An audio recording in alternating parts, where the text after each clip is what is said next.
పల్నాడు జిల్లా గురజాలలో 50,000 మంది కార్యకర్తలతో ర్యాలీగా వెళ్లి తెలుగుదేశం పార్టీ ఎమ్మెల్యే అభ్యర్థిగా నామినేషన్ వేసిన ఎరపతినేని శ్రీనివాసరావు నామినేషన్ అనంతరం ఎరపతినేని శ్రీనివాసరావు మాట్లాడుతూ 2019 సంవత్సరంలో వైఎస్ఆర్ కాంగ్రెస్ పార్టీ అలిమిగాని హామీలతో అధికారంలోకి వచ్చిందని అన్నారు. వైఎస్ఆర్ కాంగ్రెస్ పార్టీ ఇక్కడ రాజారెడ్డి రాజ్యాంగాన్ని అమలు పరచాలని చూస్తే ఇక్కడ పల్నాడు ప్రజలు చూస్తూ ఊరుకోరన్నారు. కాసు మహేష్ రెడ్డి మాట్లాడుతూ ఎరపతినేని శ్రీనివాసరావు మీసం మెలేస్తాడు, తొడగొడతాడు అని అంటాడు. ఇది పల్నాడు, ఇక్కడ మీసాలు రోషాలు ఉంటాయి. నీకు మీసాలు రోషాలు లేకపోతే బాధ్యత మాదా? కాసు మహేష్ రెడ్డి అని అన్నారు. అందుకే ఈ 20 రోజులు మీరందరూ కూడా 3 పార్టీల కూటమి గట్టిగా పనిచేయండి. వాళ్ళ దురాగతాలు చెప్పండి. మనం చేసిన అభివృద్ధి కార్యక్రమాలు, చేయబోయే అభివృద్ధి కార్యక్రమాలు చెప్పండి. మీరు 20 రోజులు పనిచేయండి. రేపు గెలిచిన తర్వాత మేము 5 సంవత్సరాలు మీకోసం పనిచేస్తామని చెప్పి కూడా మీ అందరూ కూడా తెలియజేసుకుంటూ, మరి ఇంత ఎండలో కూడా పెద్ద ఎత్తున వచ్చేసిన మీ అందరికీ పేరు పేరున హృదయపూర్వక నమస్కారాలు, ధన్యవాదాలు తెలియజేస్తూ, సైకిల్ గుర్తుకే మన ఓటు, సైకిల్ గుర్తుకే మన ఓటు, సైకిల్ గుర్తుకే మన ఓటు. చంద్రబాబు గారి నాయకత్వం, పవన్ కళ్యాణ్ గారి నాయకత్వం. కింద వేడి, గుండెలు వేడి. మే 13 ఎప్పుడా వస్తుందా అని కసి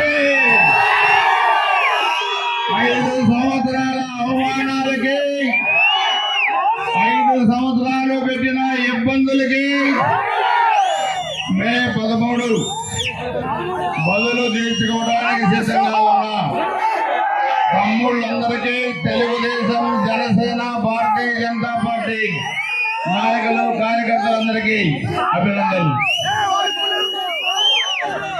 2019లో అలవిగాని హామీలు ఇచ్చే అధికారంలోకి వచ్చిన వైఎస్ఆర్ కాంగ్రెస్ పార్టీ 5 సంవత్సరాల్లో అరాచకాలు చేశారు, అభివృద్ధి మరిశారు.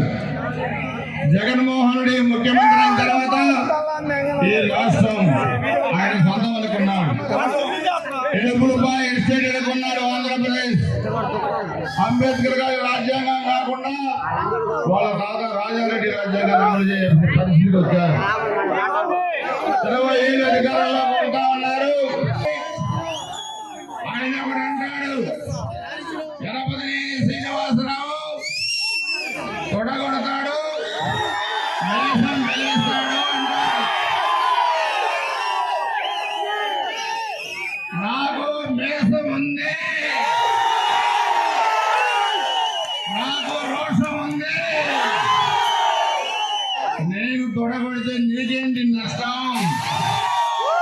నేను మేసం చెబితే నీకేంటి నష్టం? నువ్వు కూడా మేసం చెప్పొచ్చు కదా. అంటే